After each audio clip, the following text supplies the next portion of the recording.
What happens when the galaxy's most feared predators discover that the quiet, unassuming humans they've been dismissing aren't prey at all? In the depths of space, where survival depends on fang, claw, and raw power, one human will shatter every assumption about Earth's children. When Captain Marcus Chun steps into the Apex Arena, a place where only the galaxy's deadliest creatures dare to tread, the alien predators see nothing but soft skin and gentle eyes. They see weakness. They see an easy meal. They see everything wrong. What they don't see is 4 billion years of evolution that forged humanity in Earth's crucible of endless competition. What they don't understand is that the greatest predators don't always roar the loudest. Sometimes they simply smile. Welcome to a tale where laughter turns to terror, where assumptions become graveyards, and where one human will teach the galaxy a lesson written in blood and survival instincts older than their civilizations. Never underestimate the species that crawled out of Earth's nightmare and learned to call a home. The hunt begins now, and for the first time in galactic history, the predators are about to become the prey. The transport ship Wanderer's dream shuddered as it exited hyperspace, and Captain Marcus Chun felt his stomach settle back where it belonged. Through the viewport, the space station Apex Prime hung in the void like a massive predator's skull, all sharp angles and gleaming metal teeth. The irony wasn't lost on him. First time seeing the arena, human? The question came from Kithara, the Zeleni pilot whose 4 arms moved across her controls with liquid precision. Her serpentine neck twisted to regard Marcus with eyes that held the cold intelligence of a born hunter. Most species turn back when they see it.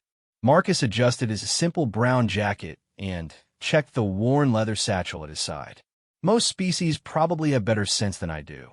A sound escaped Kithara that might have been laughter, though it resembled more the hiss a snake makes before striking. You're certainly different from what we expected.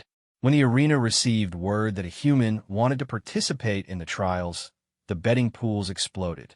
Most money is on you lasting less than 10 minutes. What about your money? I don't bet against certainties. Her forked tongue flicked out to taste his emotional scent. You smell calm. Prey animals usually reek of terror by now. Through the comm system, the docking controller's gravelly voice crackled to life. This was Thane, a brutaloid whose species had evolved from the apex predators of their homeworld's crystal caves. Transport Wanderer's dream. You are cleared for docking Bay 7. Be advised that Passenger Chun, Marcus will report immediately to registration upon arrival. The other contestants are eager to meet Earth's representative. Contestant, Marcus murmured, testing the word. 3 months ago, he'd been Dr. Marcus Chun, xenobiologist and professor of evolutionary studies at New Geneva University. Then the invitation had arrived through diplomatic channels, and everything changed. The Apex Arena wasn't just entertainment. It was the galaxy's most prestigious proving ground, where the fiercest predator species sent their champions to compete in trials that tested every aspect of hunting prowess. Winners gained their species enormous prestige and favorable trade agreements. Losers usually didn't leave. No human had ever been invited before. The docking clamps engaged with a metallic thud that resonated through the ship's hull. Marcus stood, slinging his satchel over his shoulder.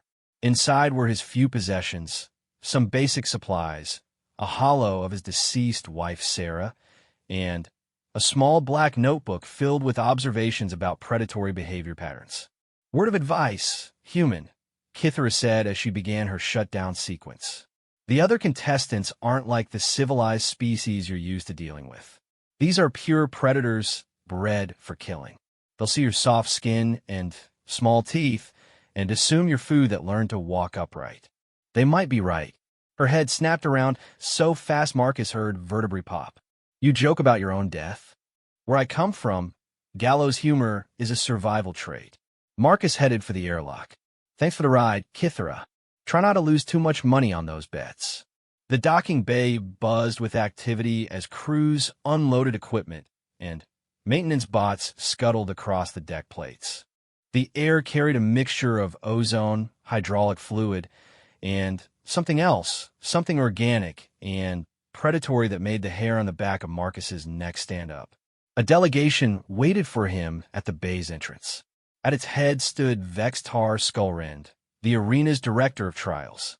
The Nitherian towered nearly 3 meters tall, his exoskeleton gleaming like polished obsidian. 6 arms ended in claws that could punch through starship hull plating, and his mandibles clicked rhythmically as he examined the arriving human. So, Vextar's voice resonated from chambers in his thorax, creating an unsettling harmonic. This is the representative of the legendary humans. I confess, Dr. Chun, you're not what we expected. Marcus looked up at the insectoid giant without flinching. What did you expect? Something more impressive. Your species' reputation suggests creatures of terrible cunning and ruthless efficiency. Yet you appear to be merely another soft-bodied mammal with delusions of adequacy. Behind Vextar, several other arena officials exchanged glances that needed no translation. Marcus counted representatives from at least 6 different predator species, each one studying him like a meal they weren't sure how to prepare. Appearances can be deceiving, Marcus said mildly. Indeed, which is why the trials exist. Vextar's mandibles spread in what passed for a smile among his kind. Gulme, your fellow contestants are already assembled. Registration will be educational. They walked through corridors lined with displays showcasing previous arena champions. Marcus paused before a holographic exhibit featuring Gareth Thornfong of the Ursuloid hegemony, whose claws could slice through battle armor like tissue paper. Another showed Seth the Night Stalker, whose venom could kill a fully grown Krillian in seconds. Impressive company, Marcus observed. All dead now. Vextar noted with satisfaction. The arena tests more than individual prowess. It reveals the fundamental nature of a species' predatory instincts. Your invitation was based on certain incidents involving human military forces, stories that reached us despite your government's attempts at classification. Marcus knew which incidents Vextar meant. The Kepler colony siege, where 300 human marines had held off 5,000 Ravager shock troops for 6 months. The Ghost Fleet operation, where human pilots had somehow hunted and destroyed an entire Void Stalker armada. Events that had earned humanity an unexpected reputation among the galaxy's predator species. Those were military actions, Marcus said. I'm just a university professor who studied xenobiology for 20 years and spent 5 years as a combat medic before that.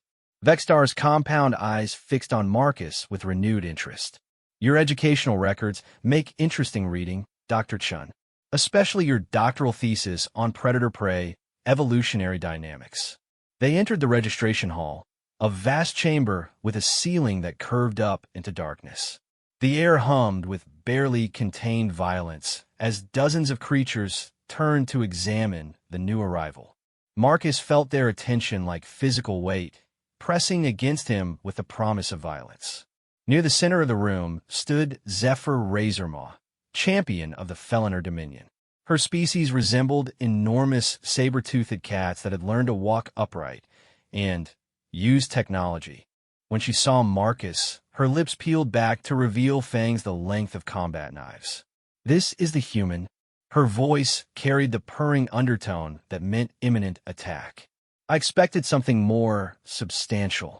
Beside her, Karath the Bone Crusher let out a rumbling laugh that shook dust from his ceiling. The Megalitherian stood 4 meters tall and massed nearly a ton of pure muscle and aggression. His species had evolved from pack hunters that could bring down creatures the size of small buildings. Look at it, Karath boomed. No natural weapons. No armor plating. No venomous secretions. How did such a pathetic creature ever survive to sentience? Other contestants gathered around, drawn by curiosity and the scent of potential entertainment. Marcus found himself in a loose circle of the galaxy's most dangerous predators, each one examining him with the detached interest of a biologist studying a new species of microbe. Thorn's Pike, the reptilian hegemony's representative, flicked her forked tongue to taste Marcus's scent. It doesn't even smell like a predator. Where are the pheromone markers? The territorial musk? Perhaps it's broken, suggested Nightshade, whose species communicated through bioluminescent patterns that currently pulsed with amusement. A genetic defect that escaped quality control. Marcus listened to their analysis with professional interest. As a xenobiologist, he'd spent years studying these very species. He knew that Zephyr's retractable claws could extend with enough force to punch through reinforced concrete. He understood that Karatha's jaw muscles could generate over 3 tons of pressure per square inch. He'd written papers on Thornspike's ability to track prey across continents using only scent trails. What they didn't know was that he'd also studied their weaknesses. Fascinating, Marcus said, loud enough for the entire group to hear. I'm looking at living examples of convergent evolutionary pressure. Each of your species developed along similar lines because you faced comparable environmental challenges. The chatter stopped. Predators weren't used to being analyzed like research specimens. Explain, Vextar commanded, his interest sharpened. Take Karath, for example. The Megalotherian homeworld has gravity 1.6 times galactic standard, with megafauna that required pack hunting to bring down. His species evolved overwhelming physical power as their primary advantage. But that same power requires enormous caloric intake and creates heat regulation problems in sustained combat. Karatha's eyes narrowed to slits. You dare lecture me about my own biology? Or Zephyr? Marcus continued, unperturbed. Feliner development favored speed and precision over raw power. Excellent for ambush predation, but those fast-twitch muscle fibers fatigue quickly. After about 10 minutes of sustained activity, a feliner's reflexes slow by 30%. The circle of predators pressed closer, their amusement replaced by something more dangerous. And what of humans? Thornspike hissed. What evolutionary pressure created your kind? Marcus smiled, and something in that expression made several contestants take an involuntary step backward. That's what we're here to find out, isn't it? Before anyone could respond, a deep harmonic tone echoed through the chamber. Holographic displays materialized above their heads, showing the arena's layout and trial schedules. Contestants, Vextar announced. Preliminary sorting begins in 1 standard hour. You will be divided into hunting parties and assigned your first trial. Remember, the arena tests not just individual prowess, but your species' fundamental approach to predation. As the other contestants dispersed to prepare, Marcus remained in the center of the chamber. He opened his worn notebook and made a few quick observations about behavioral patterns he'd witnessed. Several species were already forming temporary alliances based on compatible hunting styles. Others, like the solitary stalkers, moved away from the group entirely. You take notes like a scientist, not a warrior. The voice belonged to Whisper, a member of the shadow dancer species who seemed to materialize from empty air. Their people were masters of stealth hunting, able to become nearly invisible when motionless. Science and warfare aren't mutually exclusive, Marcus replied, not looking up from his notebook. Some of history's greatest military leaders were also brilliant researchers. History, according to whom? Your species has only been spacefaring for 2 centuries. We've been studying warfare for considerably longer than that. Whisper's form flickered as their adaptive camouflage responded to emotional changes. You speak as if humans are veteran predators. Yet your physiology suggests otherwise. No claws, no fangs, no venom, no natural armor. What evolutionary pressure could have produced a predator so poorly equipped? Marcus closed his notebook and looked directly at where he estimated Whisper's eyes would be. Competition. All species face competition. Not like ours. Marcus's voice carried a note of something that made Whisper's camouflage falter. Every other species here evolved on worlds where they became the apex predator. They reached the top of their food chain and stayed there. But Earth was different. On Earth, everything was trying to kill everything else. For 4 billion years. He started walking toward the preparation areas, leaving Whisper to ponder his words. We didn't evolve to be the biggest or the strongest or the fastest. We evolved to be the ones still standing when everyone else was dead. The preliminary sorting took place in what the arena called the assessment chamber, a multi-level complex designed to test basic predatory instincts. Marcus found himself assigned to Group 7, along with 5 other contestants representing different hunting archetypes. Their first trial was simple in concept: track and capture a single prey animal within a controlled environment. The prey was a quickling, a small mammaloid creature bred for speed and evasiveness. Fast enough to outrun most predators, smart enough to use cover effectively, and equipped with sensory organs that could detect approaching threats from considerable distance. Standard pack hunting protocols announced Zephyr, who had been designated team leader based on her species' reputation for tactical coordination. Karath and Thorn's Pike will drive the prey toward the kill zone. Nightshade will provide aerial reconnaissance. Whisper will guard potential escape routes. The human, she paused, clearly struggling with what role to assign. The human will observe and learn. Marcus nodded agreeably. Sounds reasonable. The hunting ground was a miniature ecosystem complete with dense vegetation, rocky outcroppings, and a small stream that wound through the center. Somewhere in that maze was their target, probably already aware of their presence and planning its escape. Zephyr's tactics were textbook perfect for Feliner hunting doctrine. Drive the prey into a kill zone where superior speed and reflexes would end the hunt quickly. Unfortunately, quicklings had evolved specifically to counter such approaches. Marcus watched from his assigned observation position as the hunt began. Koroth crashed through the underbrush like a living avalanche, his massive bulk forcing the quickling to flee in the opposite direction. Thorn's Pike paralleled the prey's movement, ready to cut off escape routes. Nightshade circled overhead, her bioluminescent communication system providing updates on the target's position. It should have worked. The prey was being driven exactly where Zephyr wanted it. The kill zone was perfectly positioned. Every member of the hunting party was performing their role with precision. The quickling vanished. One moment it was there, a streak of brown fur racing towards certain capture. The next, it had simply disappeared into the landscape as if it had never existed. Impossible Zephyr snarled. Nightshade, where did it go? Unknown. The target was clearly visible, then nothing. My sensors detect no life signs in the kill zone. For the next 20 minutes, the hunting party systematically searched every hiding place in their assigned area. They found nothing. The quickling had apparently dematerialized. Time remaining, 5 minutes, came the arena's announcement. Zephyr's frustration was becoming dangerous.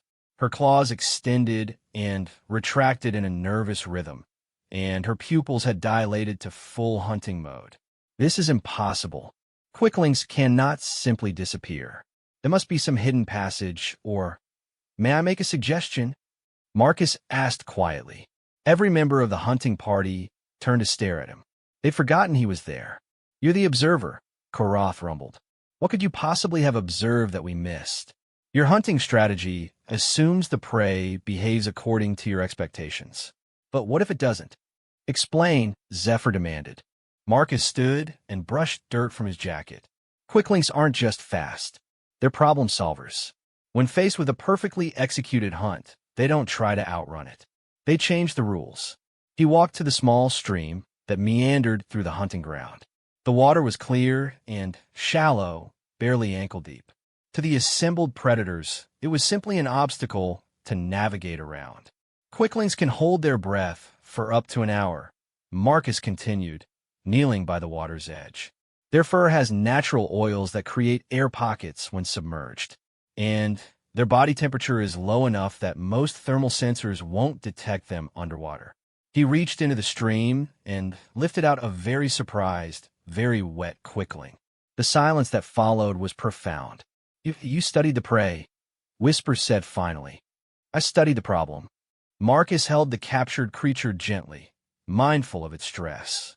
The difference between a successful hunt and a failed one isn't always superior physical capabilities. Sometimes it's superior understanding. Zephyr's ears flattened against her skull. Any predator could have made that deduction given sufficient time. But none of you did. Marcus's voice remained mild, but his eyes held something that made the assembled killers uncomfortable. You assumed your physical advantages would be sufficient. You forgot that on a world like Earth, physical advantages don't guarantee survival. Intelligence does. The assessment chamber's doors opened, and Vextar entered with several other arena officials. His compound eyes focused on the dripping quickling in Marcus's hands. Interesting, the director mused. Group 7 has achieved capture, but not in the manner we anticipated. The human employed deception, Zephyr protested. This was a test of hunting prowess, not academic analysis. Was it? Vextar turned to face the felloner. The trial parameters specified capture of the prey. No methodology was mandated. The other contestants absorbed this information with varying degrees of unease. Marcus gently released the quickling, which immediately darted away to safety. Phase 1 assessment is complete, Vextar announced. Group rankings will be posted within the hour. Phase 2 begins tomorrow with the territorial imperative trials. As the contestants filed out of the chamber, Marcus found himself walking beside Whisper, whose camouflage flickered with uncertainty. That was cleverly done, the Shadow Dancer admitted. But you realize you've made enemies. The other predators will not underestimate you again. Marcus adjusted his satchel and checked his notebook to ensure it was secure. Good. Overconfidence is a luxury I can't afford. You speak as if you belong here, as if you're truly one of us. That's what we're here to determine. Marcus paused at the corridor junction that led to the contestant quarters. Tell me something, Whisper. What happens to a species that spends 4 billion years as both predator and prey? What kind of creature emerges from a world where survival depends not on being the strongest or fastest, but on being the most adaptable? Whisper's form shimmered as their camouflage processed the question. I don't know. Neither do I, Marcus said. But I have a feeling we're all about to find out. That night, in his assigned quarters, Marcus opened his notebook and made his first entry about the arena trials. Outside his window, the stars wheeled in their ancient patterns, indifferent to the drama unfolding on the space station below. Somewhere among those stars was Earth, where humanity continued its long evolution in the crucible of competition. Tomorrow would bring new challenges, new tests of predatory instincts. The other contestants would adapt their strategies, shore up their weaknesses, and coordinate their efforts to eliminate what they now perceived as a genuine threat. They still didn't understand what they were dealing with. But Marcus did. He was the product of a world where survival wasn't guaranteed by fang or claw or venom. He was the result of evolution that had faced every possible challenge and adapted to overcome it. He carried within him the genetic memory of creatures that had clawed their way from primordial oceans to the stars themselves, leaving a trail of extinct predators in their wake. The arena wanted to test humanity's place in the predator hierarchy. Marcus intended to show them exactly where that was. The arena's central amphitheater could accommodate 50,000 spectators, though only a select few were permitted to observe the territorial imperative trials. Marcus stood in the contestant preparation area, watching through reinforced transparisteel as representatives from various galactic powers took their seats in the observation decks. The stakes of these trials extended far beyond personal glory. Nervous, human? The question came from Ravage, a newcomer to the trials whose species had earned their invitation through a series of brutal conquests in the Outer Rim. The carnivoran stood 2.5 meters tall, with a muzzle full of serrated teeth and muscles that rippled beneath armored hide. Marcus continued his examination of the trial arena below. Should I be? Most civilized species send observers to study their potential opponents. Your government sent you. Either Earth has supreme confidence in human capabilities, or they consider you expendable. Why not both? Ravage's laugh was a sound like grinding metal. I like your attitude, even if your physiology is pathetic. When I crush your spine, I'll make it quick. I appreciate the courtesy.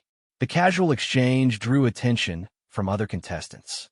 Word of Marcus's success in the previous trial had spread quickly through the arena's rumor networks, transforming him from amusing curiosity to potential threat. The shift in attitude was subtle but unmistakable.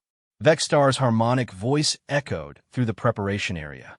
Contestant, attends.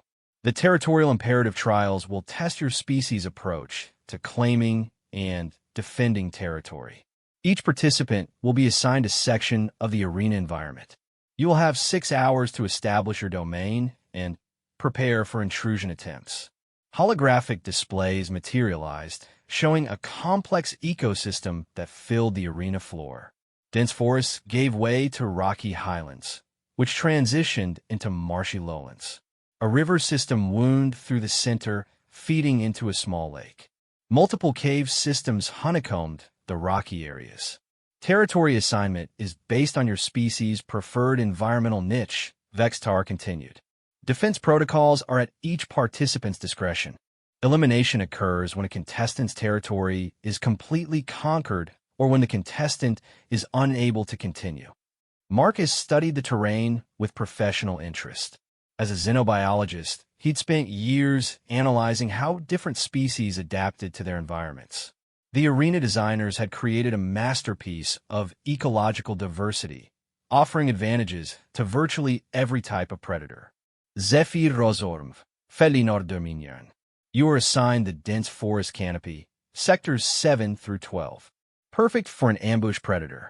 Zephyr could use the thick vegetation and vertical mobility to stage lightning strikes against intruders. Karath the Bone Crusher, Megalotherian Collective. You are assigned the Rocky Highlands, sectors 1 through 6. Excellent choice for a power-based fighter. Korath could use the elevated position and solid footing to maximize his crushing attacks. Marcus Chun, Terran Confederation. You are assigned the Marshy Lowlands, sectors 18 through 23. Marcus nodded, unsurprised. The marshland was considered the least desirable territory, difficult to fortify, hard to navigate, offering minimal natural advantages. It was where the arena placed contestants they expected to be eliminated quickly. Curious assignment. Whisper materialized beside him. Your territory borders every other domain. You'll face multiple intrusion attempts simultaneously. Geographic disadvantages can become strategic opportunities with the right approach. Spoken like someone who's never had to defend a swamp from dedicated killers. The contestants dispersed to their assigned territories as countdown timers began their 6-hour descent. Marcus made his way through the arena's transport system to his designated zone, carrying only his worn leather satchel and a basic survival kit provided by the arena. The marshland stretched before him like a soggy maze of interconnected waterways, mud flats, and patches of solid ground barely large enough to support a small shelter. Twisted trees emerged from the murky water at irregular intervals, their roots creating natural barriers and channels. The air hung thick with humidity and the smell of decomposing vegetation. To most predators, it would seem like a nightmare of tactical disadvantages. Marcus saw something entirely different. He began by walking the perimeter of his territory, noting elevation changes, water depth variations, and natural choke points. The marshy environment reminded him of the Louisiana bayous where he'd trained as a young Marine medic, learning to navigate terrain that could swallow unwary soldiers without a trace. His first priority was information gathering. Marcus collected samples of the local water, tested its pH, analyzed the sediment composition. He identified several species of local flora and fauna, cataloging their properties in his notebook. To any observer, he looked like a researcher on a nature walk rather than a predator preparing for war. The reality was more complex. By the time 2 hours had elapsed, Marcus had completed a detailed map of every waterway, elevated position, and natural feature within his territory. He'd identified 3 species of plants whose root systems could support significant weight, 2 types of sediment that would trap heavy creatures, and 1 variety of marsh gas that was mildly toxic in concentrated doses. More importantly, he'd begun to understand the ecosystem as a weapon. His first visitors arrived during the third hour. Nightshade approached from the aerial vector, her bioluminescent communication organs dark to avoid detection. The Shadow Dancer species were masters of infiltration, capable of moving through hostile territory without leaving traces. Marcus sensed her presence long before she reached his borders, not through any superhuman ability, but through careful observation of the local bird analogs whose feeding patterns shifted when larger predators entered their airspace. He continued his apparent research activities, collecting water samples near the center of his territory. To Nightshade, he would appear completely unaware of her approach. The Shadow Dancer infiltrated through the northeastern quadrant, moving with the fluid grace of a species that had evolved to be invisible. Her path took her along a series of fallen logs that provided solid footing above the marshy water. She paused frequently, using her enhanced senses to analyze Marcus's position and intentions. What she didn't realize was that Marcus had spent an hour modifying that particular route. The log she chose for her final approach looked identical to the others, weathered providing stable passage above murky water. In reality, Marcus had carefully weakened its underside using a sharp rock, creating stress points that would fail under specific pressure loads. Nightshade was halfway across when the log gave way.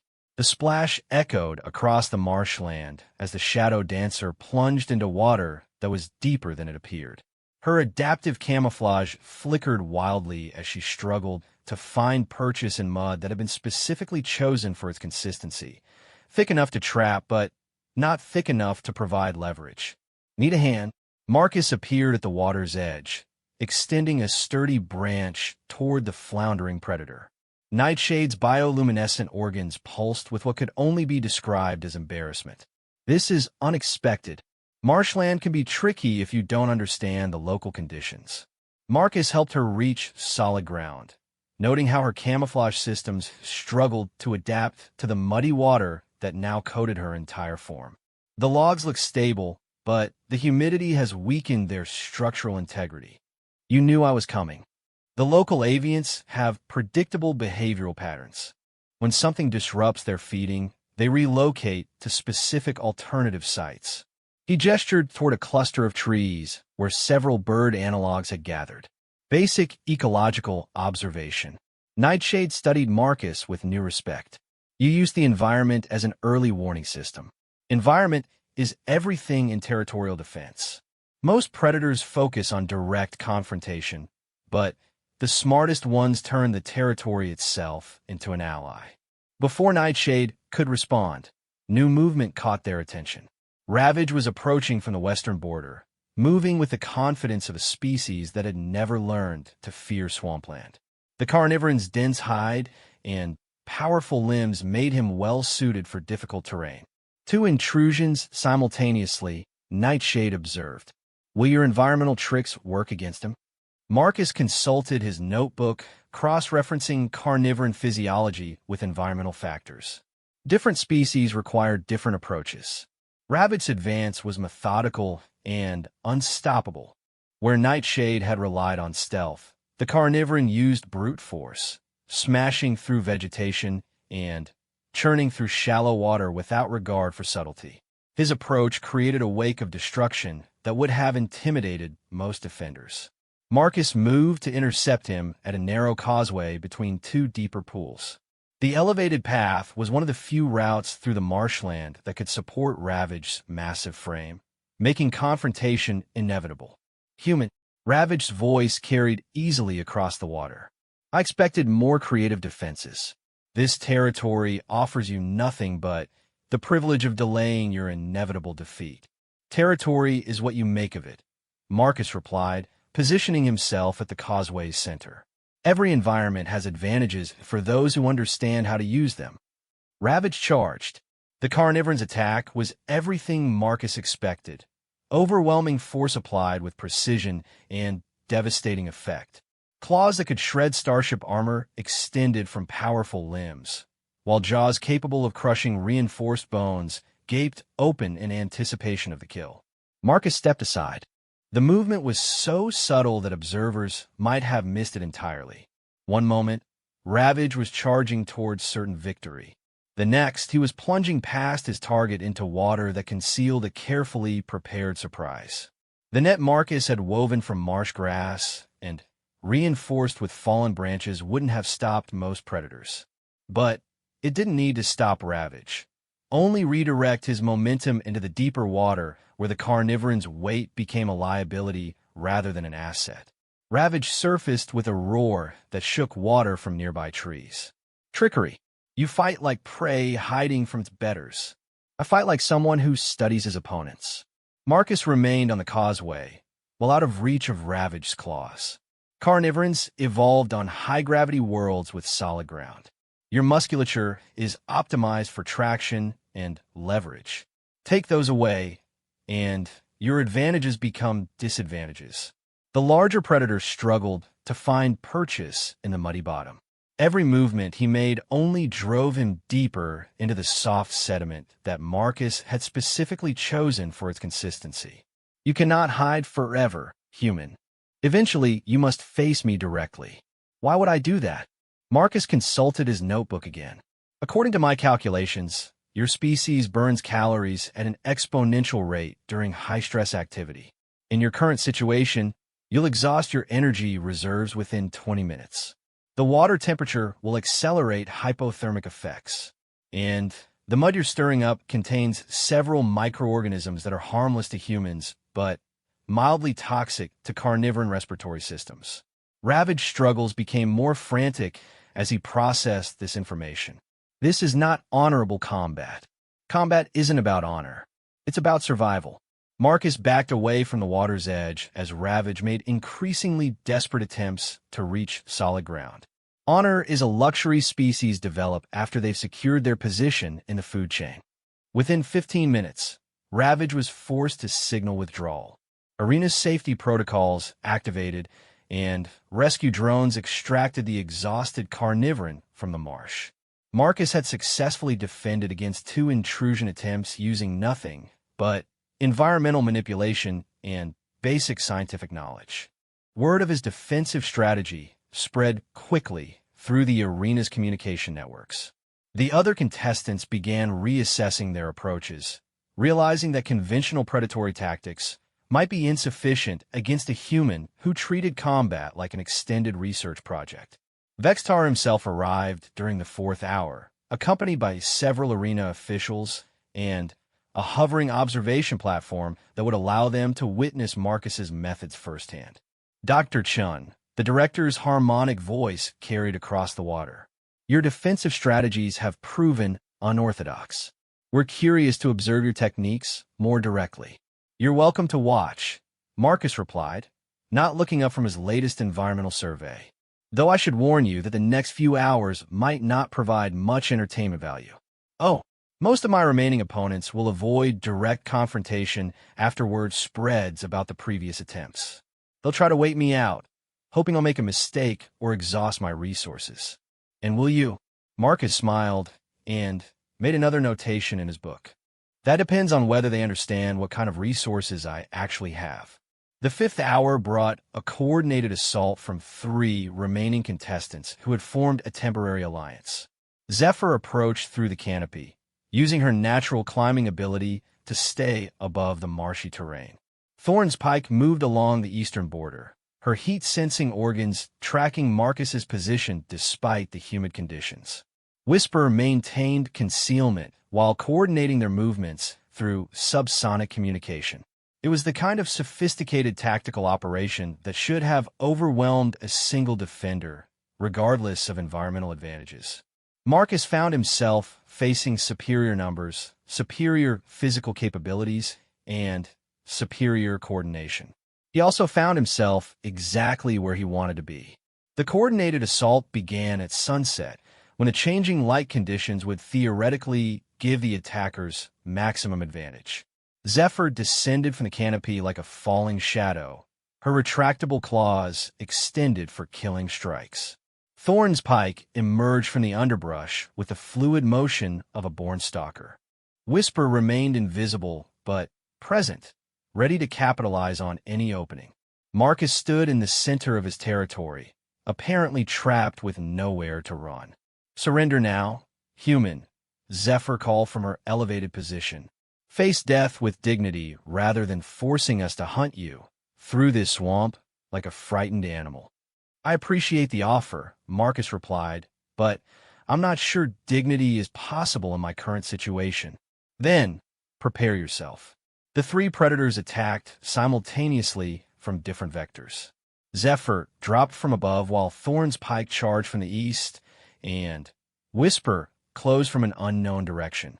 It was a textbook example of coordinated hunting, executed with the precision that had made their species apex predators. Marcus ignited the marsh gas. The explosion wasn't large, just sufficient to ignite the concentrated pockets of methane he'd been collecting and positioning throughout the afternoon. But it was bright enough to overwhelm the enhanced vision systems that Thorn's pike relied upon, loud enough to disorient Whisper's acoustic positioning, and hot enough to create thermal updrafts that disrupted Zephyr's aerial approach. In the confusion that followed, Marcus moved through his territory with the confidence of someone who had memorized every safe path, every stable foothold, every navigable channel. While his attackers struggled to reorient themselves, he reached the cache of supplies he'd prepared for exactly this situation. The smoke grenades were improvised from local materials, dried vegetation combined with mineral deposits found in the deeper mud. They wouldn't have impressed military engineers, but they didn't need to. They only needed to create enough concealment for Marcus to implement the second phase of his defense. When the smoke cleared, the three attackers found themselves separated and isolated in different sections of the marshland. The coordinated assault had become 3 individual encounters, each taking place on terrain that Marcus had specifically prepared for that type of opponent. Zephyr, deprived of her aerial advantage, found herself facing Marcus across a narrow channel that was too wide to leap, but too deep to ford quickly. Her superior speed and reflexes were useless when she couldn't reach her target. Thornspike discovered that her heat-sensing capabilities were compromised by the thermal irregularities Marcus had created using strategically placed rocks that had absorbed solar energy all day. In the complex thermal landscape of the marsh, tracking a single human became nearly impossible. Whisper's camouflage was rendered ineffective by the fine, particulate matter still hanging in the air from the explosions. Her natural invisibility required precise light manipulation, but the suspended particles scattered and diffused illumination in unpredictable patterns. One by one, they were forced to withdraw. As the 6-hour trial period concluded, Marcus stood alone in his defended territory. Muddy, exhausted, but undefeated, the observation platform descended, bringing Vextar and the arena officials close enough for direct conversation. The director's compound eyes reflected the dying light as he studied the human who had just accomplished something unprecedented in arena history. 6 intrusion attempts, Vextar noted. 6 successful defenses, using nothing but environmental manipulation and improvised equipment. Plus 20 years of studying predatory behavior patterns, Marcus added, and 5 years of combat medical training in similar terrain. You turned your assigned disadvantage into a strategic asset. Every environment has advantages for those who know how to find them. The marshland wasn't a punishment. It was an opportunity to demonstrate adaptation under pressure. Vextar's mandibles clicked thoughtfully. Your approach suggests a fundamentally different relationship with environment than we observe in most predatory species. Most predators adapt themselves to fit their environment. Humans adapt their environment to fit their needs. And when you cannot modify the environment, Marcus wiped mud from his notebook and made his final entry for the day. Then we adapt ourselves. The key to human survival has never been physical superiority. It's been our ability to change faster than our competition can adapt to our changes. That night, the arena's betting pools underwent dramatic recalculation. The human who had been dismissed as an amusing curiosity was now considered a legitimate contender for the overall championship. Odds shifted, alliances formed and dissolved, and strategy sessions extended deep into the station's night cycle. Marcus spent the evening in his quarters, cleaning his equipment and reviewing his notes from the day's trials.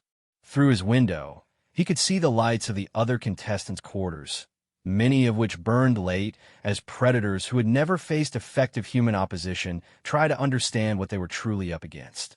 The territorial imperative trials had revealed something crucial about humanity's approach to predation.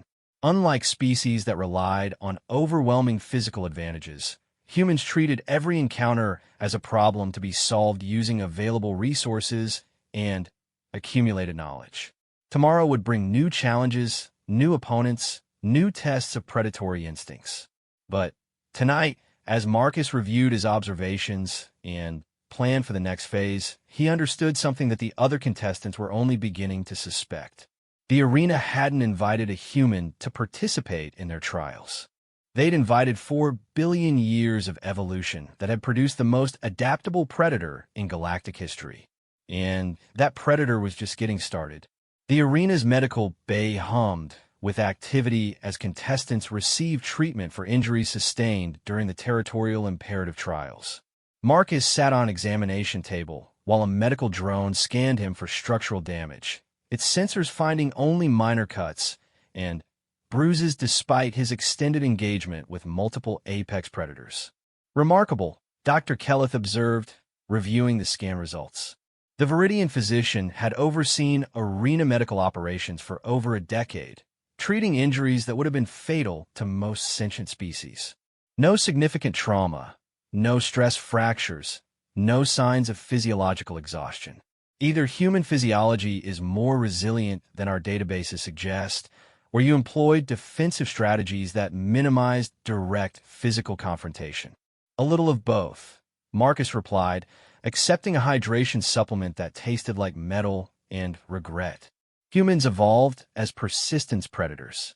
We're built for sustained activity rather than overwhelming bursts of power. Dr. Kelleth's 3-fingered hands moved across his diagnostic console with practiced efficiency. Your medical records indicate previous military service. Combat médic spécialisation. That experience presumably influenced your tactical approach. Experience helps, but adaptation is more important. Earth taught us that survival depends on reading situations correctly and responding appropriately. The medical bay's main doors slid open, admitting Vextar and 2 arena officials Marcus didn't recognize. Their presence drew attention from the other contestants receiving treatment, creating a tension that made the air itself seem to thicken. Dr. Chun, Vextar's harmonic voice carried undertones that suggested carefully controlled excitement. The Arena Council has reviewed your performance in the preliminary trials.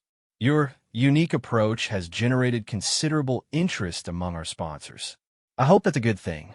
It's unprecedented, replied one of the officials, a being whose species Marcus couldn't immediately identify. The arena has hosted trials for over 3 centuries. No contestant has ever succeeded using purely intellectual strategies while avoiding direct physical confrontation, which raises interesting questions about the fundamental nature of predation, added the second official.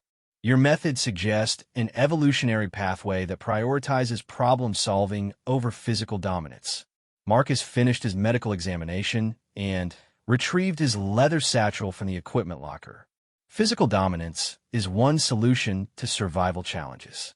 It's not the only solution, and it's definitely not the best solution in every situation. Vextar's compound eyes focused with laser intensity. Explain. Evolution isn't a ladder where bigger and stronger automatically equals better. It's a branching tree where different species develop different solutions to environmental pressures. Earth's biodiversity taught us that the species which survive major extinction events aren't necessarily the physically dominant ones. They're the adaptable ones. The conversation was interrupted by Zephyr Razormaw's arrival in the medical bay. The Felliner's usually immaculate fur showed patches of mud and singed areas where Marcus's improvised explosions had caught her off guard. Her ears lay flat against her skull, indicating dangerous levels of frustration. "Human," she said, her voice carrying the purring undertone that preceded violence. "Your tricks were clever, but the next trial will not permit such environmental manipulation. Soon you will face direct predator versus predator combat. Looking forward to it." Zephyr's pupils dilated to full hunting mode. "You mock me. I respect your abilities as a predator. But I also understand that your hunting strategies evolved for specific environmental conditions and prey types. Adaptability means adjusting techniques based on changing circumstances." Before Zephyr could respond with claws extended, Vextar intervened with a harmonic tone that commanded attention. "Contestant, attends. The third trial will commence in 8 hours. Prepare yourselves for the primary hunt." Holographic displays materialized throughout the medical bay, showing a new arena configuration that made Marcus's blood quicken with professional interest. The primary hunt took place in a vast wilderness preserve that recreated conditions from multiple homeworlds. Contestants would track and engage artificial prey that had been programmed with the behavioral patterns of the galaxy's most dangerous creatures. "Each participant will hunt individually," Vextar explained. "Prey selection is randomized to prevent specialized preparation. Success is measured not merely by capture, but by efficiency, technique, and adaptation to unexpected variables." Marcus studied the terrain maps with growing appreciation. The preserve included everything from Arctic tundra to tropical rainforest, desert badlands to alpine meadows. Whatever prey he drew, he would need to track it through environments he might never have experienced. Dr. Chun called one of the arena officials. "Your assigned prey is the Shadowmere Stalker, native to the twilight forests of Umbros Prime. Classification: Apex Pursuit Predator." Marcus accepted the data pad containing his prey's specifications, scanning the information with increasing concern. Shadowmere Stalkers were artificial recreations of creatures that had driven 3 separate colonization attempts off Umbros Prime before being classified as too dangerous for human settlement. They combined supernatural stealth with devastating attack capabilities, making them nearly perfect pursuit predators. "Interesting choice," Whisper materialized beside him, reading over his shoulder with professional interest. "Shadowmere Stalkers hunt by becoming living shadows. They can phase between dimensions briefly, making them effectively invisible and untouchable during approach. Any weaknesses? They're obligate carnivores with extremely high metabolic rates. The dimensional phasing requires enormous energy expenditure, so they can only maintain it for short periods.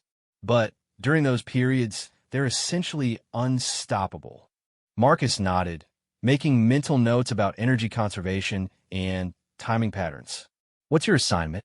"Quantum Beast, native to high radiation environments where matter exists in superposition states until directly observed."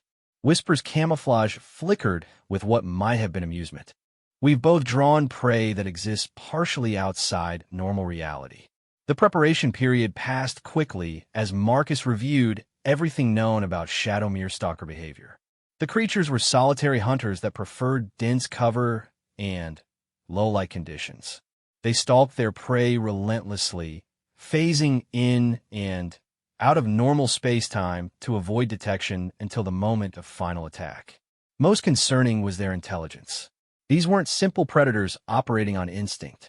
They were problem solvers capable of learning from failed attacks and adjusting their strategies accordingly. The hunting preserve's entry portal materialized in the arena's central chamber, revealing a glimpse of the twilight forest where Marcus would face his prey. Ancient trees stretched upward beyond visible limits, their canopies so dense that only scattered beams of dusky light reached the forest floor. The air itself seemed to move with purpose, suggesting hidden dangers that existed just beyond perception. "Contestants, enter your designated hunting grounds. The primary hunt begins now." Marcus stepped through the portal and immediately felt the forest's oppressive atmosphere settle around him like a living thing. The temperature was exactly at the threshold of human comfort, creating an environment where thermal regulation would become a constant concern. The humidity carried scents of decay and growth, life, and death intermingled in ways that triggered primitive survival instincts. He began with what he always did: careful observation and systematic analysis. The forest floor showed signs of recent disturbance: scratches in the bark, broken vegetation, traces of something large and predatory that had passed through recently. His prey was already active and hunting. The datapad provided minimal information about Shadowmere stalker behavior patterns, but Marcus had spent years studying pursuit predators across dozens of species. The fundamentals were consistent regardless of dimensional phasing abilities. All stalkers required line-of-sight acquisition before initiating final approach. All pursuit predators conserved energy between attacks, and all intelligent hunters would test their prey's capabilities before committing to a killing strike. Marcus began walking through the forest with apparent casualness, but every step was calculated to provide maximum information about his environment. He tested soil composition, noted wind patterns, identified potential shelter locations. To any observer, he looked like a doomed academic wandering lost through alien wilderness. The reality was more complex. 20 minutes into the hunt, Marcus felt the first signs of being stalked. Nothing dramatic, just the subtle wrongness that came from being observed by hostile intelligence.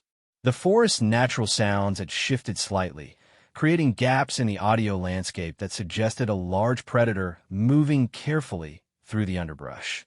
He continued his apparent wandering while actually implementing a search pattern designed to reveal his stalker's position. Shadowmere stalkers were patient hunters, but patience had limits when dealing with prey that behaved unpredictably. The first attack came without warning. One moment Marcus was examining interesting mushroom formations. The next, he was rolling sideways as claws that could shred tank armor swept through the space where his head had been. The Shadowmere stalker phased back into dimensional hiding before Marcus could get a clear look at it, leaving only the scent of ozone and the sound of displaced air. Fast, Marcus murmured, noting the attack pattern in his mental catalog. But not faster than human reflexes if you're expecting it. The second attack came from a different vector entirely. The stalker had moved through dimensional space to approach from his blind spot, emerging at the perfect angle for a killing strike to the spine.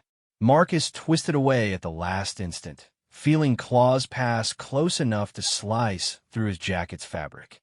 Again, the creature vanished before he could counterattack. Marcus continued moving through the forest, but now his path followed a specific pattern designed to control the engagement geometry. Shadowmere stalkers were ambush predators that relied on surprise and overwhelming force. Take away those advantages, and they became much more manageable opponents. The third attack revealed the creature's impatience. Instead of waiting for the perfect moment, the stalker struck when Marcus was crossing a small clearing, open ground where dimensional phasing provided less tactical advantage. This time, Marcus was ready. He spun toward the attack, not away from it, closing distance instead of creating it. The movement violated every predatory expectation the stalker possessed. Prey animals fled from their hunters. They didn't advance aggressively toward creatures that could kill them in seconds. Marcus's hands closed around something that felt like solid shadow, holding tight to the stalker's forearm as it struggled to phase back into dimensional hiding. The creature's adaptive camouflage flickered wildly as it found itself trapped in normal space-time by a prey animal that refused to behave appropriately. Up close, the Shadowmere stalker was even more terrifying than its specifications suggested. 3 meters of pure predatory efficiency, with claws that gleamed like polished obsidian and eyes that held the cold intelligence of a dedicated killer. Its skin seemed to absorb light rather than reflect it, creating an optical effect that made tracking its movements extremely difficult. Impressive design, Marcus said conversationally, maintaining his grip despite the creature's struggles. Evolutionary response to prey that developed enhanced detection capabilities. But there's always a trade-off. The stalker's response was a roar that shook leaves from nearby trees, followed by a series of slashing attacks that would have dismembered most opponents. Marcus absorbed the damage on his forearms, accepting minor lacerations in exchange for maintaining control of the engagement. High energy expenditure, he continued, noting the creature's increasingly frantic movements. Dimensional phasing requires enormous metabolic resources. You can maintain peak performance for maybe 10 minutes before exhaustion sets in. The stalker attempted to break free using pure physical strength, but Marcus had positioned himself to use leverage rather than muscle power. His years as a combat medic had taught him how to immobilize opponents much larger and stronger than himself. The problem with perfect predatory design, Marcus explained as the creature's struggles became less coordinated, is that it only works against predictable prey. When your target doesn't behave according to established patterns, your advantages become liabilities. 5 more minutes of sustained combat left the Shadowmere stalker visibly exhausted. Its dimensional phasing ability had been depleted through repeated unsuccessful attempts to escape, and its physical reserves were running low. The perfect hunter had been reduced to an oversized but manageable predator. Marcus released his grip and stepped backward, maintaining eye contact with the defeated creature. Hunt concluded. Prey successfully neutralized through tactical superiority rather than physical dominance. The stalker stared at him with something that might have been respect before the arena's transport system activated, removing both participants from the hunting preserve.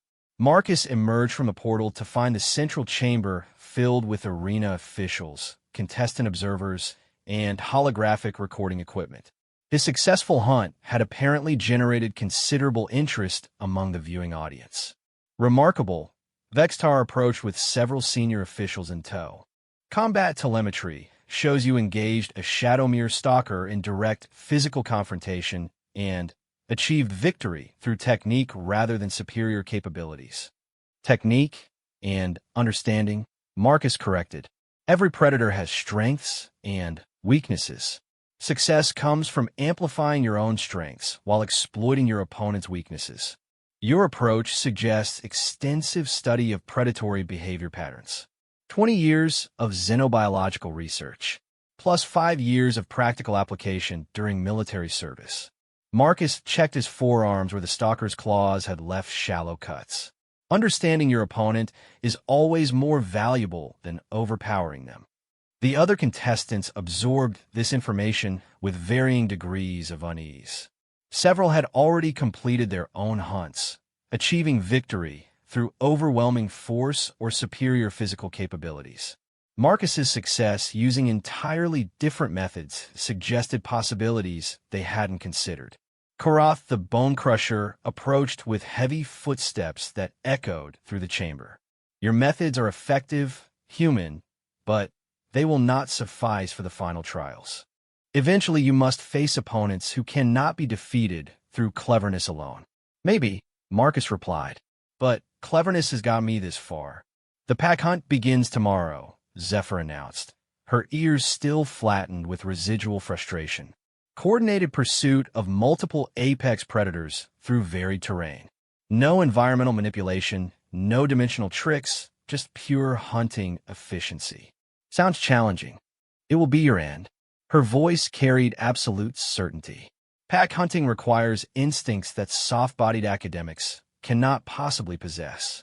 Marcus made a note in his leather-bound book, a gesture that had become familiar to the other contestants. We'll see. That evening, Marcus spent time reviewing his observations from the day's trial. The Shadowmere stalker had provided valuable insights into how galactic predators approached the hunting process.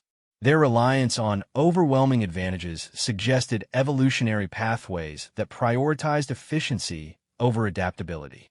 Earth's predators had developed differently. Competition was so intense that no single approach could guarantee survival for extended periods. Species succeeded by remaining flexible, adjusting strategies based on changing conditions, and developing backup plans for when primary tactics failed. The arena trials were designed to test predatory capabilities, but they were structured around assumptions about how predation actually worked. What if those assumptions were incomplete? Marcus opened his notebook and began writing his analysis of the day's events. Outside his quarters, the station's night cycle painted the corridors in shadows that seemed to move with purpose. Somewhere in those shadows, the galaxy's most dangerous predators were planning new strategies for eliminating the human who had proven more adaptable than anyone expected. Tomorrow would bring the pack hunt, a trial that emphasized coordinated group tactics and sustained pursuit capabilities. It was designed to test exactly the kinds of social hunting instincts that humanity had never developed. Or had they? Marcus continued writing, exploring ideas that connected his military experience with his academic background. Humans were social creatures, but their approach to group coordination was fundamentally different from pack predators. Instead of rigid hierarchies based on physical dominance, humans formed flexible alliances based on complementary capabilities. The other contestants expected him to fail because he lacked traditional pack hunting instincts. They didn't realize that humans had developed something far more dangerous: the ability to turn any group of individuals into an effective hunting unit through communication, planning, and tactical adaptation. The pack hunt would test whether human social evolution could compete with species that had been practicing coordinated predation for millions of years. Marcus was looking forward to finding out. He closed his notebook and prepared for sleep, knowing that tomorrow would bring challenges that would test not just his individual capabilities, but humanity's fundamental approach to cooperation and competition. The arena wanted to understand how humans fit into the galactic predator hierarchy. Soon, they would have their answer, and Marcus suspected it wouldn't be what anyone expected. The pack hunt preparation chamber buzzed with tension as the remaining contestants formed temporary alliances based on compatible hunting strategies. Marcus observed the process with the detached interest of a researcher studying social dynamics among apex predators, noting how quickly natural hierarchies establish themselves through subtle displays of dominance and submission. Zephyr Razormaw had positioned herself as pack leader of the largest group, her feliner instincts naturally suited for coordinating ambush tactics. Around her gathered Thorn's Pike, whose heat-sensing abilities provided excellent reconnaissance, and Nightshade, whose aerial capabilities offered tactical advantages that complemented ground-based hunting. Korath the Bone Crusher led a smaller, but more physically dominant pack, consisting of Ravage and two other heavy assault specialists who favored overwhelming force over finesse. Their approach relied on driving prey toward killing zones where superior strength would end hunts quickly. Whisper maintained typical Shadow Dancer independence, refusing all alliance offers while clearly planning to exploit the chaos created by the larger hunting groups. Marcus sat alone at a corner table, reviewing his notebook and apparently oblivious to the pack formation process occurring around him. To the other contestants, he looked like prey that had wandered into a gathering of apex predators. Human. Vextar approached with the measured gait of someone delivering important information. The pack hunt requires coordination with other contestants. You have received no alliance proposals. I noticed. This trial tests social hunting instincts. Solitary participants face severe disadvantages when pursuing prey that requires coordinated effort to capture. Marcus looked up from his notes. What kind of prey? Randomized selection from the galaxy's most dangerous species. Creatures that have evolved specific defenses against pack hunting techniques. Vextar's compound eyes reflected the preparation chamber's harsh lighting. The Void Wraith of Kepler 9. The Crystal Basilisk of Zirion Prime. The Quantum Phoenix of the Andromeda Frontier. Each name carried weight among galactic predators. These were creatures that had earned their reputations by surviving encounters with multiple apex hunters simultaneously. They represented the ultimate test of coordinated predation. Interesting challenges, Marcus observed, were the engagement parameters. Multiple hunting parties pursue the same prey simultaneously. Victory is achieved through successful capture or elimination.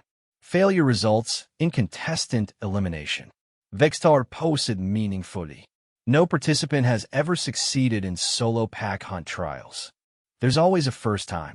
The director's harmonic voice carried undertones of genuine curiosity. Your confidence suggests either supreme arrogance or access to capabilities we have not yet observed. Which is it, Dr. Chun? Marcus closed his notebook and stood, slinging his leather satchel across his shoulder. I suppose we'll find out. The Pack Hunt Arena was unlike anything the trials had featured previously. Instead of a single contained environment, the hunting ground consisted of multiple interconnected biomes linked by transport corridors and dimensional gateways. The prey could move freely between different terrain types, forcing hunting parties to adapt their strategies continuously.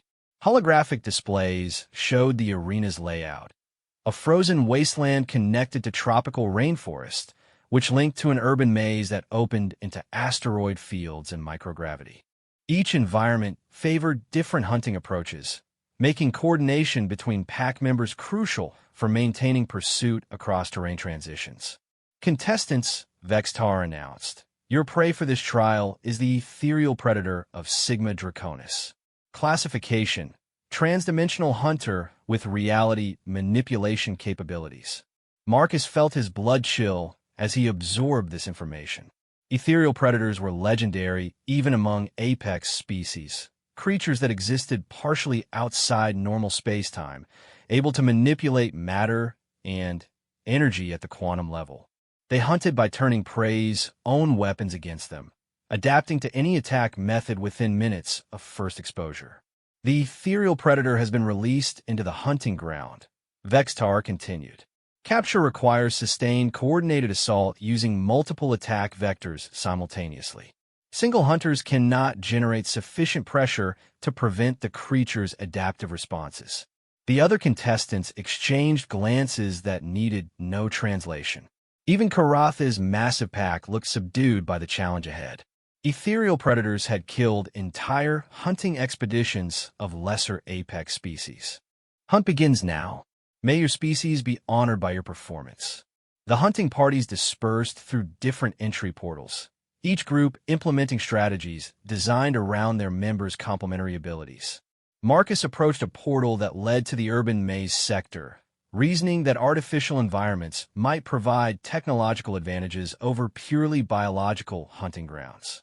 The city that materialized around him was a masterpiece of architectural diversity, combining building styles from dozens of different civilizations.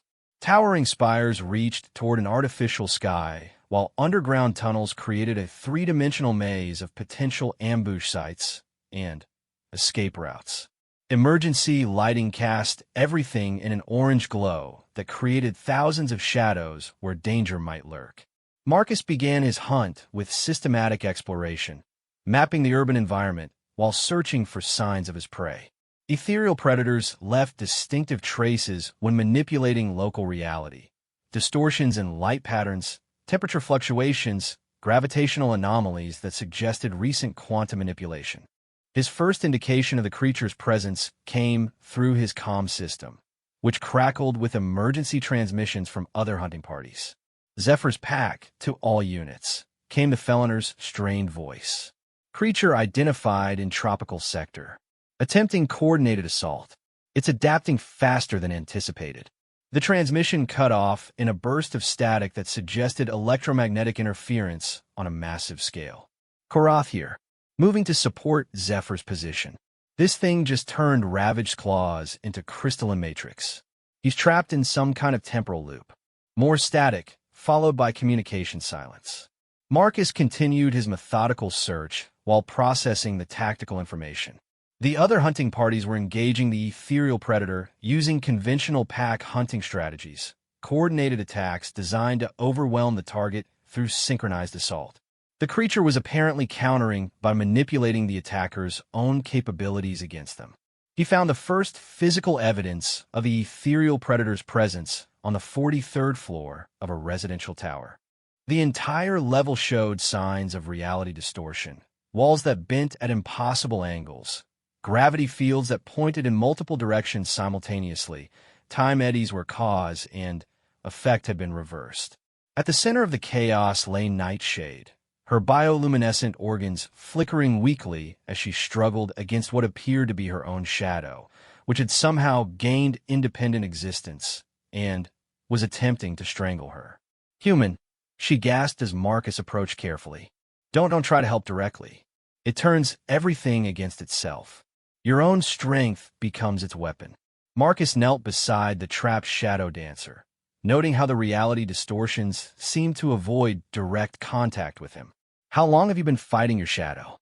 "Subjective time, hours. Objective time, minutes. It's playing with temporal flow." Her camouflage flickered wildly as she fought against her doppelganger. "The others are trapped too. Zephyr is battling her own reflection. Karath is being crushed by gravity that responds to his movements. Where is the creature now?" "Everywhere. Nowhere. It exists in quantum superposition until observed directly. But observation triggers its defensive adaptations." Marcus opened his notebook and began sketching the reality distortion patterns, noting their mathematical relationships and underlying quantum mechanics. "What if observation isn't the trigger? What if it's intention?" "Explain quickly." "My shadow is getting stronger. Ethereal predators adapt to threats. They respond to hostile intent by turning that hostility against itself. But what if you approach without hostile intent?" Nightshade's eyes widened with understanding. "Academic observation. Scientific curiosity instead of predatory aggression." Marcus stood and walked toward the center of the distortion field, his notebook open and his posture relaxed. To any observer, he looked like a researcher investigating an interesting phenomenon rather than a hunter stalking dangerous prey. The ethereal predator materialized gradually, its form shifting between states of matter and energy as quantum uncertainty collapsed into observable reality. It was beautiful in the way that natural disasters are beautiful, a confluence of forces that operated according to physical laws humans could barely comprehend. "Fascinating," Marcus murmured, making notes about the creature's morphological stability. "Reality manipulation through quantum field manipulation probably requires enormous energy expenditure to maintain macro-scale effects." The creature turned toward him with something resembling curiosity. Its attention felt like being examined by a force of nature that had gained consciousness and found the experience mildly interesting. Marcus continued his observation and documentation, treating the encounter as an academic exercise rather than a hunting expedition. The ethereal predator's defensive systems remain inactive because it detected no threat from someone who appeared to be studying it rather than attempting to capture it. Adaptive response mechanisms suggest evolutionary pressure from coordinated pack hunters, Marcus continued, circling the creature at a respectful distance. But adaptation requires time to analyze and counter new threats. The key would be presenting it with something outside its evolutionary experience. The creature's form solidified slightly, apparently intrigued by this analysis of its own capabilities. Marcus reached into his satchel and withdrew something that made the ethereal predator's quantum field fluctuate with uncertainty. It was a simple photograph of his deceased wife, Sarah, worn at the edges from years of handling. "This is what humans hunt for," Marcus said quietly. "Not territory, not dominance, not prey. We hunt for the people we love, for memories we want to preserve, for futures we hope to build." The concept seemed to confuse the creature. Its reality manipulation capabilities were designed to counter aggression, territorial instincts, and predatory behavior. But how do you turn someone's love against them? How do you corrupt grief into a weapon? "You're a perfect predator," Marcus continued, "designed by evolution to counter every form of hunting behavior in the galaxy. Except you've never encountered a species that hunts not for itself, but for something beyond itself." The ethereal predator's form began to destabilize as it attempted to process this information. Its quantum field fluctuated wildly, unable to find a defensive configuration that could counter an opponent whose motivation fell outside all known predatory categories. Marcus closed his notebook and looked directly at the creature with eyes that held 20 years of loss, 5 years of military service, and a lifetime of human experience that no other species could fully comprehend. "We don't hunt because we're predators," he said. "We hunt because we're human. And that's something you can't turn against us, because it's not about us at all."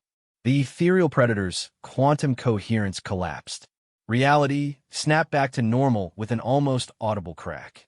The distortion fields disappeared, gravity resumed its proper orientation, and time flowed forward at its accustomed rate.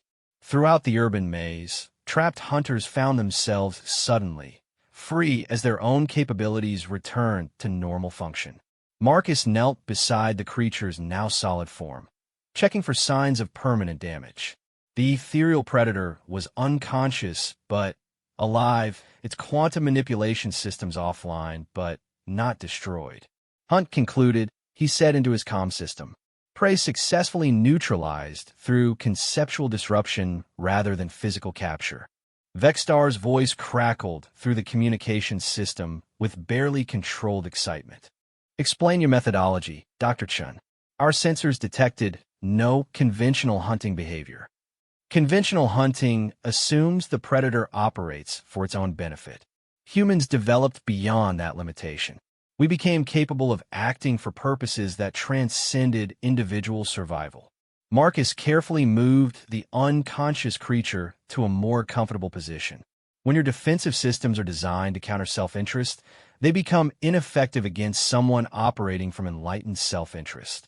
The extraction portal materialized, but Marcus waved it off temporarily. First, he needed to check on the other contestants who had been trapped by the creature's reality distortions.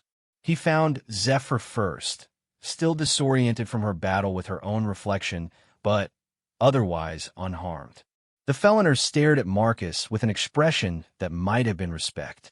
"You defeated it without violence," she observed. "Violence wasn't the solution to this particular problem."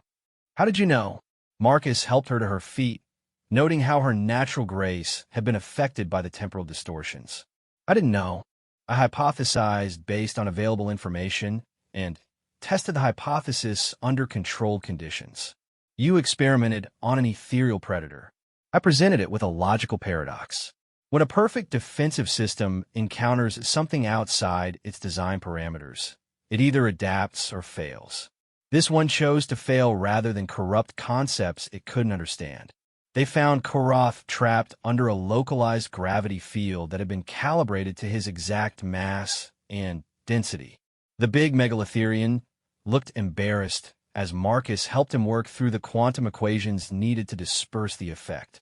"Your methodology is unconventional," Koroth admitted as normal gravity resumed. "But effective. Different problems require different solutions. You speak as if you've faced similar challenges before." Marcus considered this question while they searched for the remaining trapped contestants. "Not exactly similar, but analogous. Humans spent their evolutionary history dealing with problems that couldn't be solved through raw physical capability. We developed alternative approaches. They located Whisper phased partially into a wall where the creature's reality distortions had trapped her between dimensions.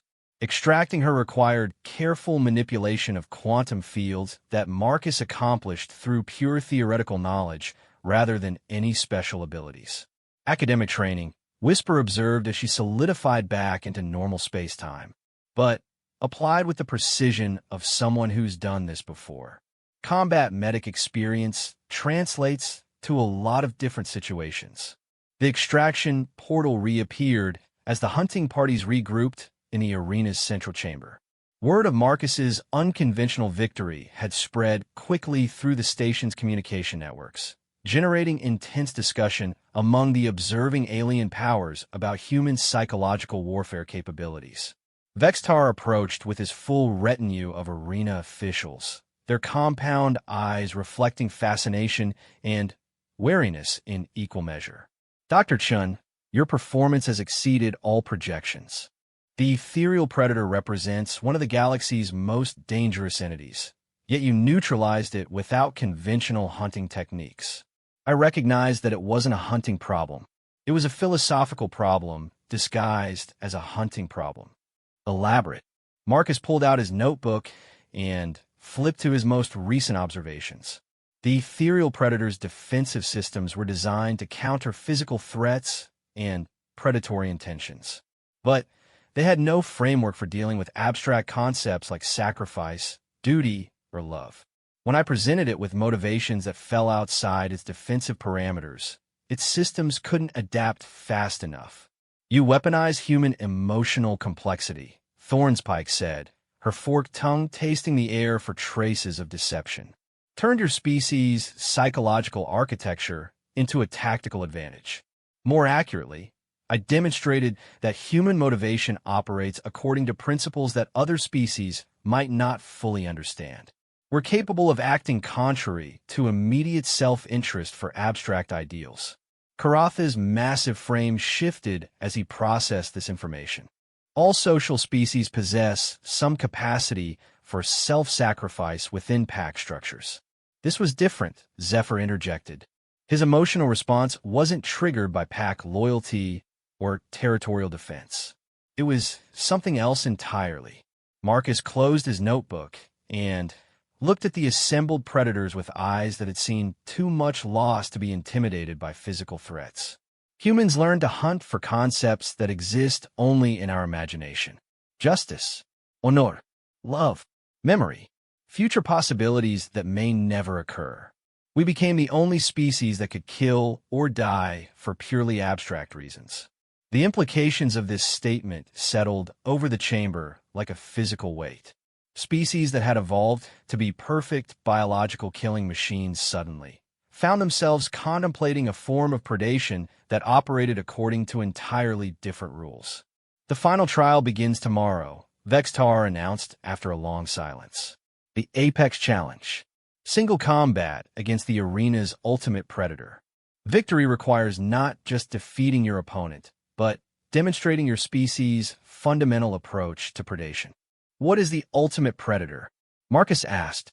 Vextar's mandibles clicked with what might have been anticipation. That Dr. Chun would spoil the surprise. "But I will say this, it was designed specifically to counter every known form of predatory behavior in the galaxy." That night, Marcus sat in his quarters writing his final preparations.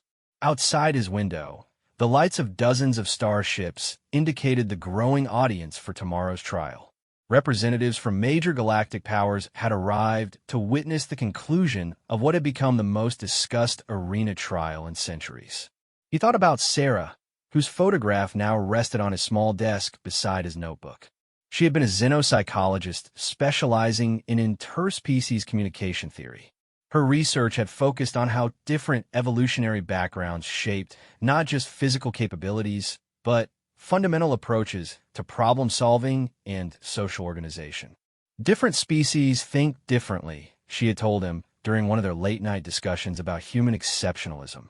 But thinking differently isn't necessarily thinking better. It's just thinking human. Marcus understood now what she had meant.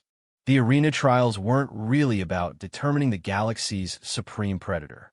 They were about understanding how different evolutionary pathways produced different solutions to survival challenges. Humans hadn't become the greatest predators by being the strongest or fastest or most venomous.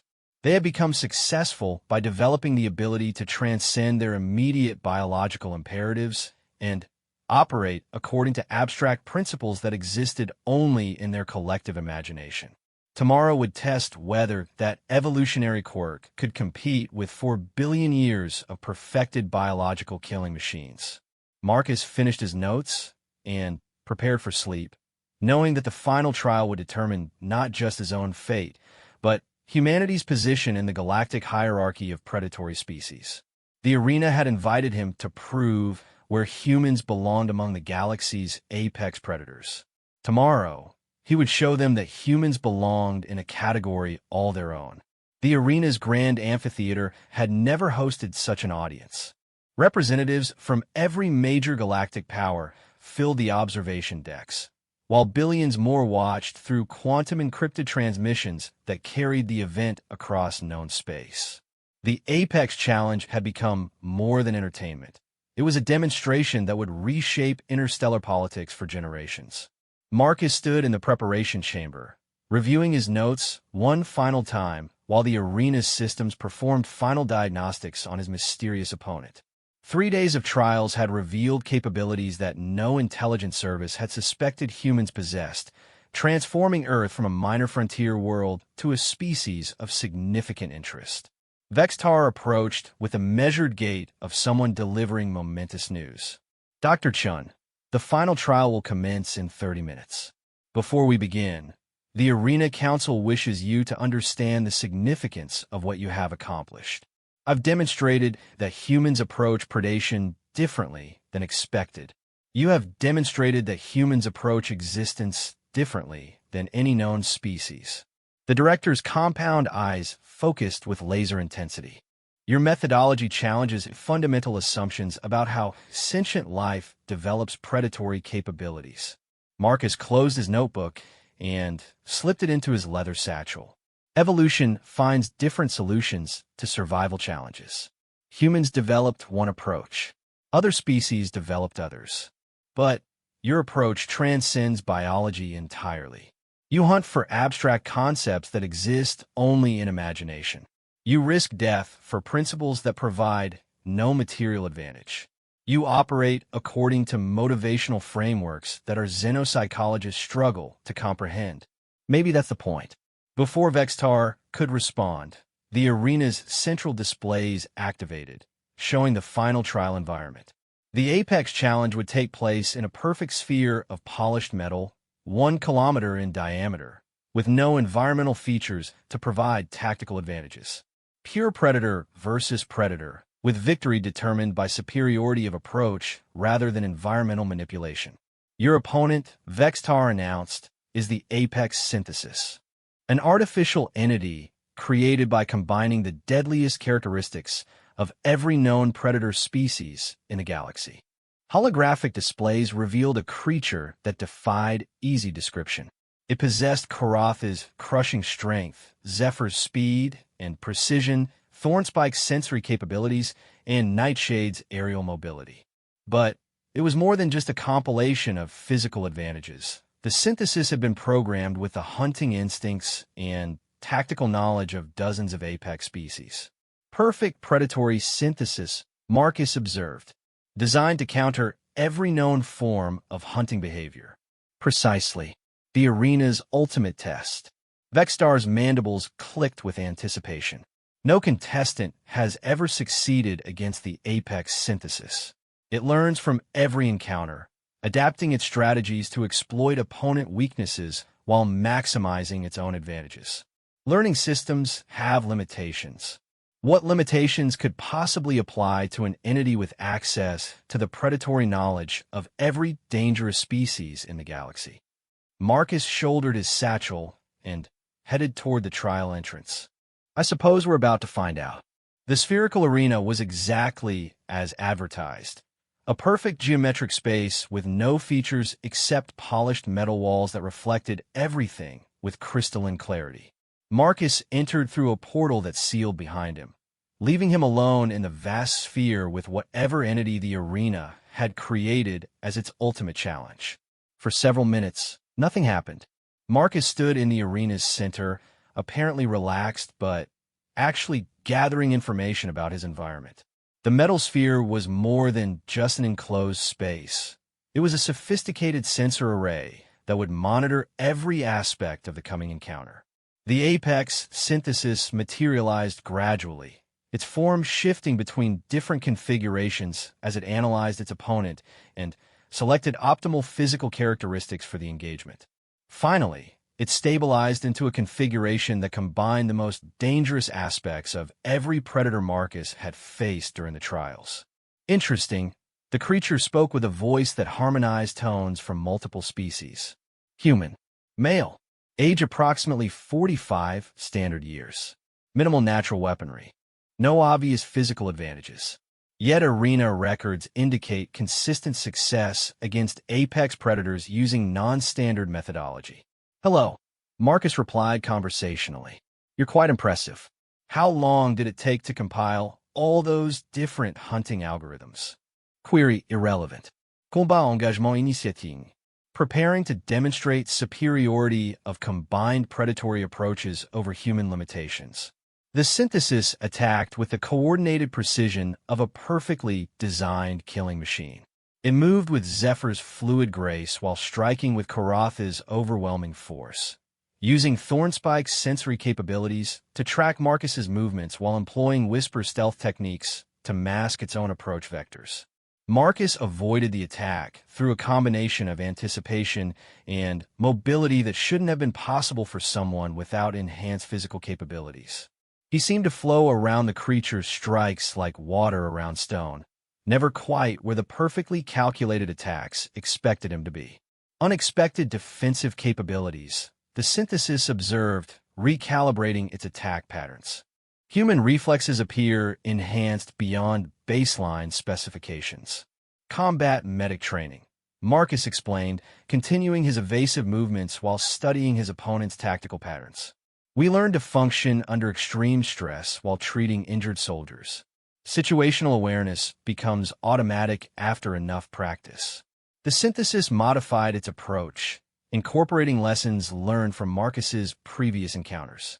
It attempted Ravage's overwhelming assault combined with Nightshade's disorientation tactics, while using the reality manipulation concepts it had observed during the ethereal predator encounter. None of it worked. Marcus continued his defensive dance, avoiding damage while apparently making no effort to counterattack. To the observing audience, he looked like prey desperately avoiding an inevitable end. But the other contestants recognized something more subtle in his movements. He was learning. Fascinating adaptation protocols, Marcus commented as he slipped past another perfectly executed killing strike. You're incorporating tactical knowledge from every species in real time. But there's a fundamental problem with that approach. Explain. You're trying to be the perfect predator, but perfection is static.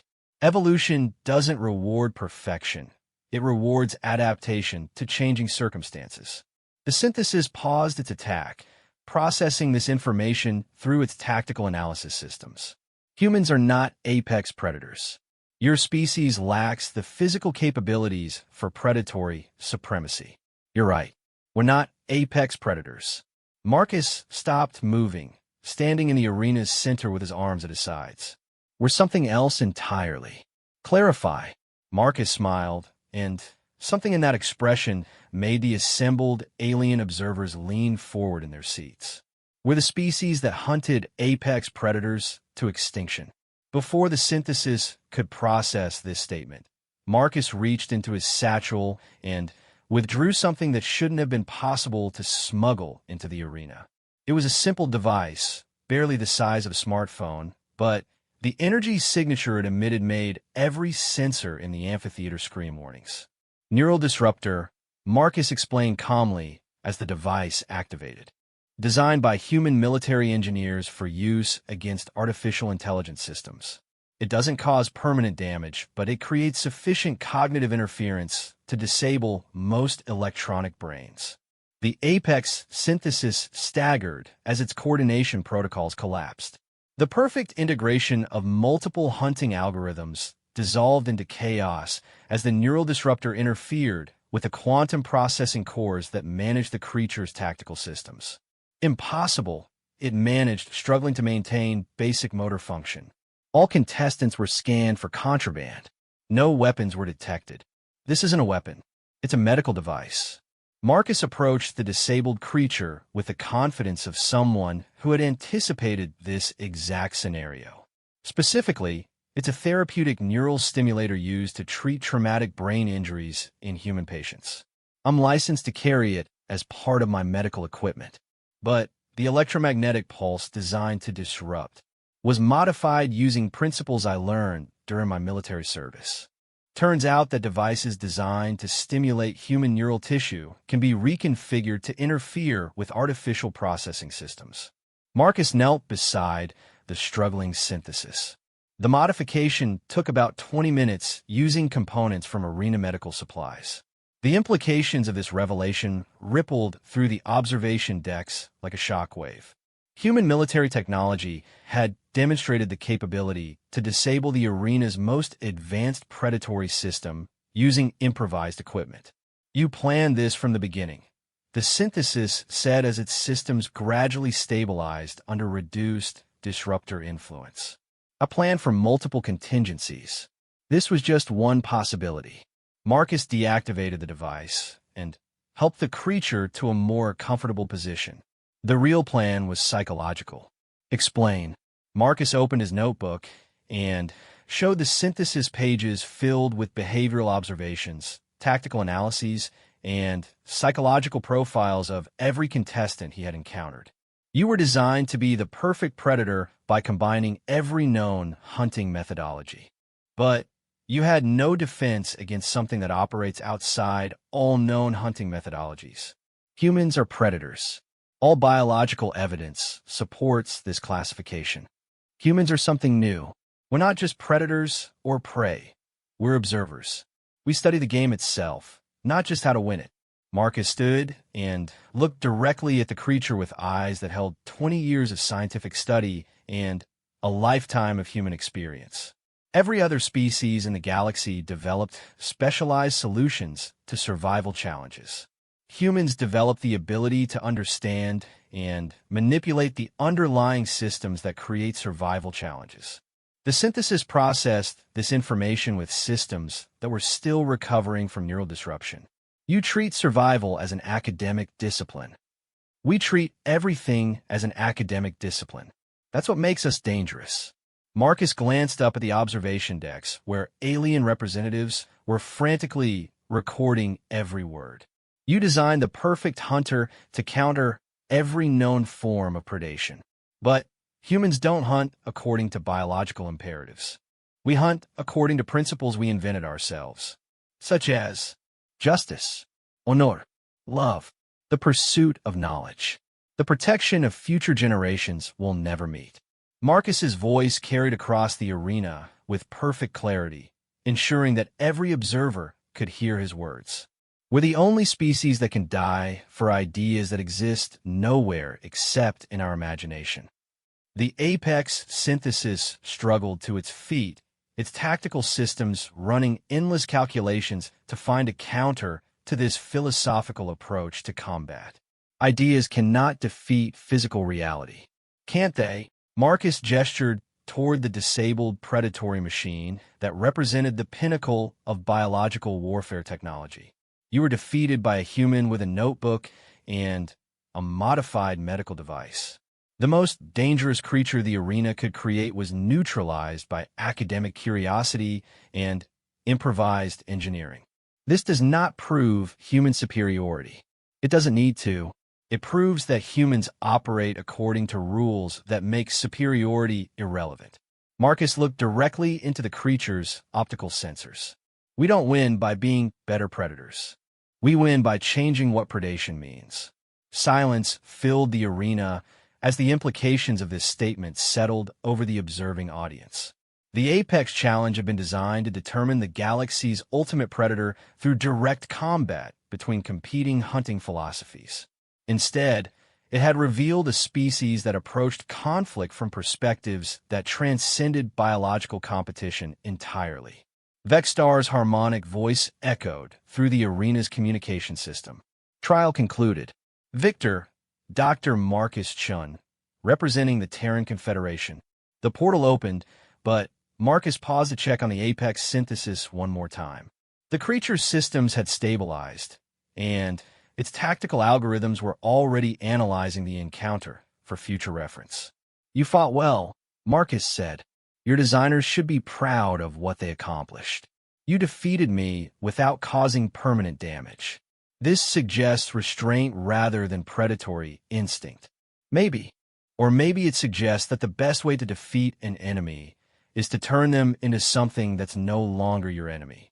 Marcus emerged from the arena to find the amphitheater erupting in discussions that would reshape galactic politics for centuries. The human who had entered the arena as an amusing curiosity was leaving as the representative of a species that required complete reevaluation. Vextar approached with his full entourage, their postures indicating levels of respect that the arena had never previously shown to any contestant. Dr. Chun, your performance has been unprecedented. Thank you. It's been educational. The implications extend far beyond entertainment. You have demonstrated capabilities that our intelligence services never suspected humanity possessed. Marcus adjusted his satchel and checked to ensure his notebook was secure. I've demonstrated that humans approach problems differently than other species. Whether that makes us more or less dangerous depends on your perspective. What is humanity's perspective? We're explorers, researchers, teachers, and students. We hunt for knowledge, not territory. We compete for understanding, not dominance. Marcus looked around the amphitheater at the assembled representatives of galactic power. We're dangerous because we're curious, not because we're aggressive. As the arena's transport system activated to return him to the station proper, Marcus reflected on what the trials had revealed about human nature. The galaxy had invited Earth to prove its place among apex predators, expecting to classify humanity according to existing hierarchies of biological competition. Instead, they had discovered a species that operated according to principles that made those hierarchies irrelevant. The arena trials were over, but Marcus suspected the real challenge was just beginning. Humanity had announced its presence to the galaxy in a way that could not be ignored or misunderstood. They were no longer just another species seeking a place in the cosmic order. They were the species that might redefine what the cosmic order meant. And that, Marcus thought as he prepared to return to Earth with his impossible victory, was exactly the kind of challenge humanity had been evolving to meet for 4 billion years. The predators had laughed at the human. They weren't laughing anymore.